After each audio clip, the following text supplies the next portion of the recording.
welcome to the It Is a Sarah podcast. Today it is Tuesday, June 25, 2024, and this is again another daily episode in which I share my crafty adventures, my handwerk perikelen. I'm coming to you from the Netherlands, so excuse my Dutchy English.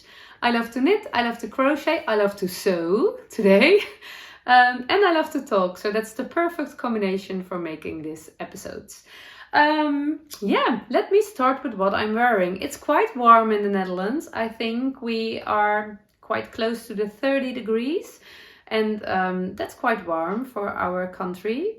So time to wear summer garments. A lot of people are very happy it's finally summer weather. For me it's a little bit too warm. I don't love the warm weather. I can't wear my rings. My hands get thicker and I got slower. It's okay, but I prefer 10 degrees cooler, I guess. But I can wear a summer garment today, and that's a hard jumping one, so that's nice. This is a Hinterland dress, and the Hinterland dress is my absolutely favorite dress for quite some time now. It is a pattern by Liberated, and this dress is made by one of my knitting friends. Her name is Marleen from Sunny Sea Knits, and she started this dress for herself, but when she was sewing it, she wasn't feeling the hard jumping feeling, and she realized that it wasn't really her dress, not her style.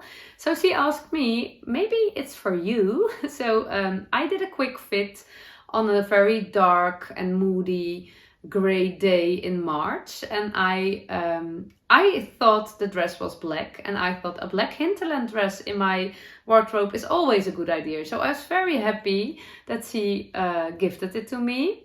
And later I realized that it wasn't black, it's more a kind of blue, dark grayish blue, dark blue, and I don't like blue. So I think that my friend is laughing in her house every time she sees me in her dress. But actually, I like the color quite. I would never picked it myself, but I like it now. I have it and I wear it. I did put a little bit of Sarah sauce over it. There were no buttons yet because it was a work in progress. And I had to finish it. So there were no buttons and I didn't really know what kind of buttons I would add. And then I dived into my stash and I found the little thing you can make fabric buttons with. I had that apparently. So I made fabric buttons with quite a contrasting light vintage fabric, and I decided to add some pockets too. So there is a lot of Sarah sauce over the dress and I really like it. I love to wear it, so that's nice. I'm also wearing a headband. It's also a gift. I'm a very spoiled lady. It's made by a Dutch knitter. Her name is the Dutch knitter. Her name is Julia, but her name is the Dutch knitter, and she did crochet the headband for me. And it reminds me, it inspired me to make my own crocheted headband, but I didn't work on it for quite a while. I'm at a point that I have to think about the way I will decrease, and nothing's happening at the moment. But with this weather, I need an extra headband. Especially, I have a lot of woolen headbands, but I don't love to wear them when it's warm outside. So I have a finished object. I was already wearing it yesterday, so maybe you already know, but I finished a sewing project. I made my Estuary skirt, and the Estuary skirt is also, there's dog hair everywhere. I didn't vacuum yet. The Estuary skirt is also a pattern by Liberated, and I love wearing linen skirts, and my linen skirts are all from Simply Grey. A lovely lady in the Netherlands has an online shop which is called Little Shop Around the Corner, and I always buy my skirts in her shop. But I really want to learn it myself, that I could make my own skirts. And I have a friend and she was making a beautiful skirt, but I did want to pick my own pattern. I really want to have my own things, so I didn't use that pattern. And Later, I doubted if that was a good idea, because let me start to explain. Where shall I start? I used the fabric from a linen mixed with viscose, and I realized the same thing is happening in the materials I am using as what happened when I start crocheting. I start crocheting with quite cheap acrylic yarn.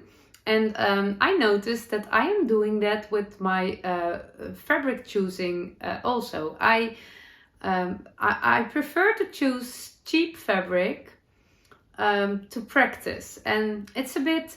I once made a dress, a checkered one, in good linen quality. And the same as it works with yarn, the better the quality of your materials are, the better the finished object will look, because you are working with good materials. But I learn on the way, and when I'm working with, when I don't spend too much money on my fabric, I have more courage to do the things. When my fabric is too expensive, it's so exciting. I'm not an advanced sewer. I'm really learning. And I learned from my knitting and crochet that I learned by doing. I learned from making my mistakes. But for me, it's more easy to make mistakes in a little bit cheaper fabric than in very expensive fabric.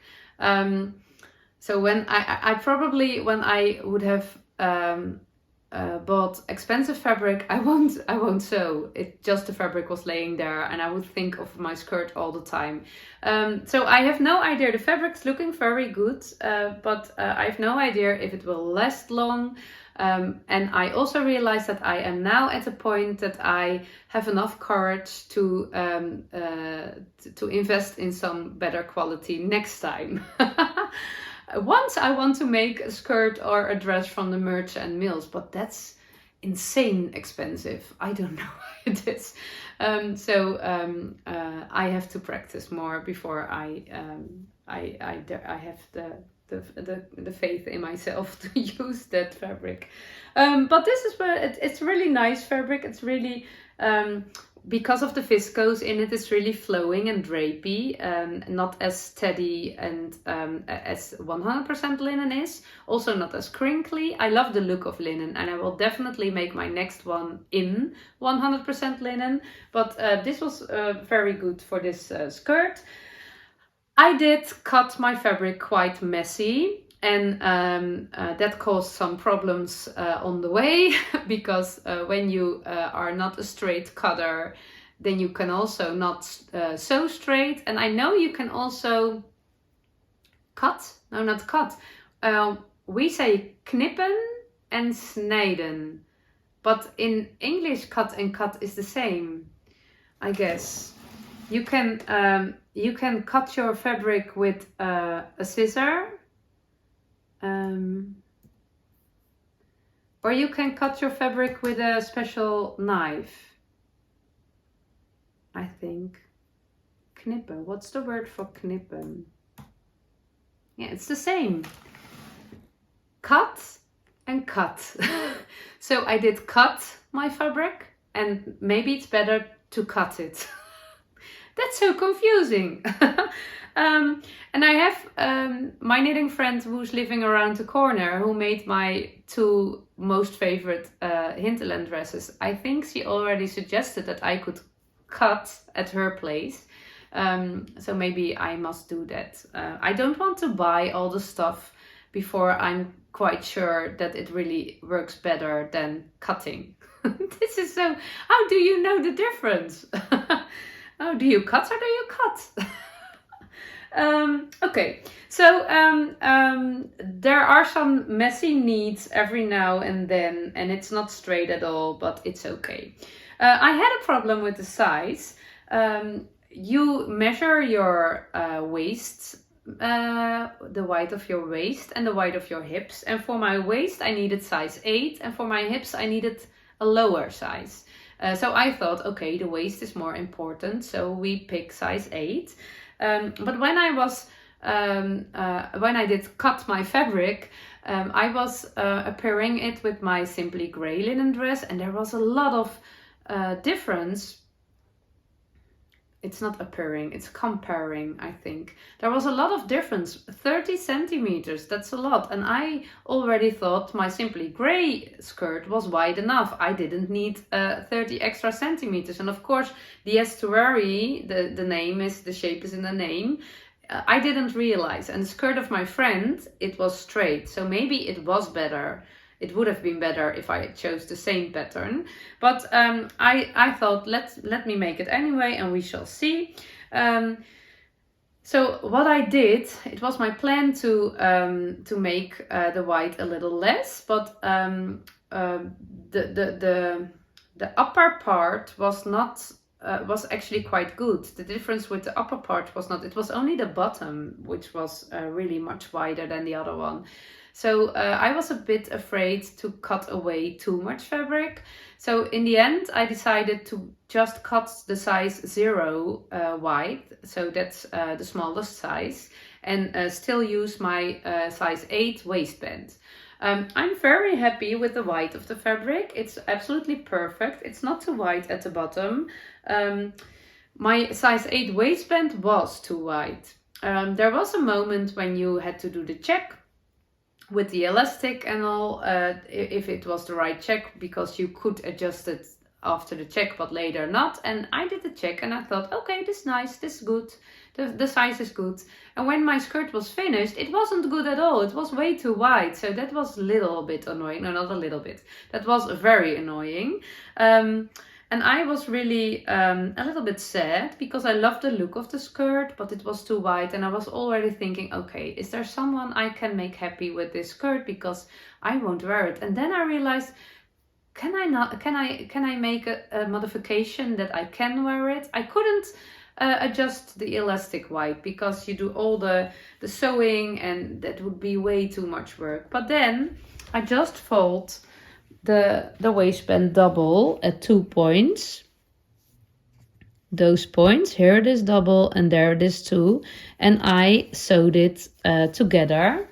And yeah, that worked out pretty good. I have 2 extra folds. They are visible, but there are a lot of folds on other places, so that's not bad. And I was really happy that I within 5 minutes I had a solution, and the skirt is perfectly fitting right now. So a little bit of Sarah sauce over it, and it's not how it's meant to be, but it did work out, so who's complaining?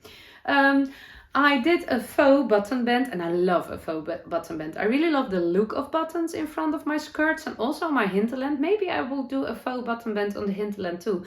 I don't use the button, so there are no buttonholes needed. And I really loved the sentence stitch in the ditch. That sounds so good.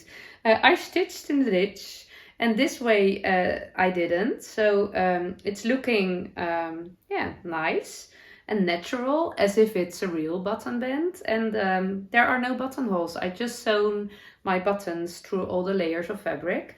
And it's really nice and fun. I did make inside pockets. I really prefer those.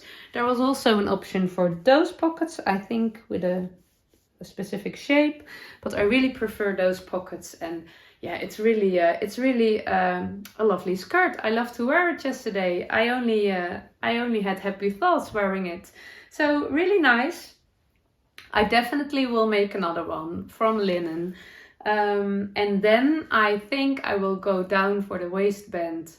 I have to measure again how many centimeters it was too wide, but maybe 1 or 2 sizes. And I definitely will cut the fabric again according to size 0, because that worked out pretty good. I really would love to have a longer skirt, ankle high. I don't know if that's a word. The length of the skirt was perfect, but I love to wear my skirts high-waisted at the moment, and the length was perfect. What I noticed is on my knees is okay, and I think on my ankles too. My husband told me, he explained it. He said when it's halfway your underlegs, So I think it's a mid-length, I don't know how you call it. Then it's not, because you're not a big person, you look tinier. But when the skirt is on your knees, it's okay. And when it's on your ankles, it's also okay. Because I really want to wear longer skirts. I really want to try that. But this pattern, I don't think you can do it. It's in the pattern how you can make it, but I'm a bit afraid that it would be too wide at the bottom. So I want a more straighter shape. I think that's better for me. So I will sew again, and I really am having more and more fun in sewing. It feels a bit like playing. I used to be very hard on myself, really sew together with my Miss Perfect. And she always complained about my messy working, my messy stitches, and that it was not neat and that it was not fitting and matching exactly the way how it was supposed. So it was always very a hard time and a struggle. But I learned by doing. So I learn from my mistakes. So making mistakes is necessary for me to let my sewing muscles grow. So that's such a helping thought. Every time I make a mistake, I realize, okay, now I learned something. And sometimes I have to make the same mistake over and over again to really learn it. But I am not so hard at myself. I'm not sewing with Miss Perfect. Again, I don't know. I really love doing things with my Miss Perfect, but not in the part of the process that I'm learning. Then it doesn't make sense, because my learning style is making mistakes, learning by making mistakes. And that's not what Miss Perfect wants to do. So it's not helpful to work together at that stage. Really fun. Growing knitting muscles, also really fun. Today, it is Tuesday. I have some things scheduled. I have a lot of things on my needles, and I have a lot of motivation to cast on all the summer knits, but I want to make some progress on my works in progress first. I have a new cast on. I won't share anything about it because I want to keep it for tomorrow. I want to share all the details with you tomorrow, but it's a garter tab. It will be a shawl, and I have to add a little bit centimeters to show you good. So I will work half an hour on that one today. I also, all my socks are on the point. They need heels, 3 socks I have, and they are all at the heel point. And I want to knit a heel in this sock today, because this one will be for my friend and I will see her tomorrow. So I can give her the sock and she can finish the sock by knitting the leg and the ribbing. I always knit the shadow wrap short row heel at the moment. It's my favorite heel. I prefer sock knitting from toe to cuff. I love the look of the heel flap and gusset. Maybe I love the look more than the look of the shadow wrap short row heel, but the fit of the shadow wrap short row heel and the knitting of the shadow wrap short row heel are my favorite. I prefer them, so I always choose that. I know there's a Flegel heel and other kinds of things. I once did that, but I just love the shadow wrap short row heel. It's okay for me. So I will do that today. I really want to free all my needles from the socks before the surprise sock along from Stephen West will start. I have to sneeze. Most of the time when I feel the sneezing sparkle in my nose and I say I have to sneeze, it disappears. Yeah, I think it is now. And the last project I really want to work on today is my Hildegard vest. That's a Dutch pattern. I won't deep dive into it today, but I want to show you my progress. It's a bit a mess on my needles, but I finished both of the front panels yesterday. So it's a big thing. And now I'm at the back panel, and that's only garter stitch with a little bit. I have to do some decreases. And I have to, but it's quite easy knitting at the moment. And I did a quick fit yesterday. Actually, you can't really fit this garment, but you know what I mean. Because actually it's meant for a bulky weight yarn and I'm knitting it in DK weight yarn. So I did some modifications and I was very curious how the size would be. Oh, I'm tangled all in the yarn. It's a bit frustrating. But when I was in front of the mirror yesterday evening and I just put it on this way, I thought, I think this is pretty perfect. So I'm really a good gambler. I always gamble a little bit about sizing when it matters sizing, when it comes to sizing. And I did now. And I think I gambled good. I don't know if you say it like that. But I can't wait to finish it. I think it will be a lovely woolly layer. Not for the warm summer days as today, but there are a lot of cooler days in the Dutch summer. So yeah. I will bring you with me during my day, showing what I'm working on. And I hope you enjoy. I want to thank you already for watching, and I hope to see you next time. Bye bye!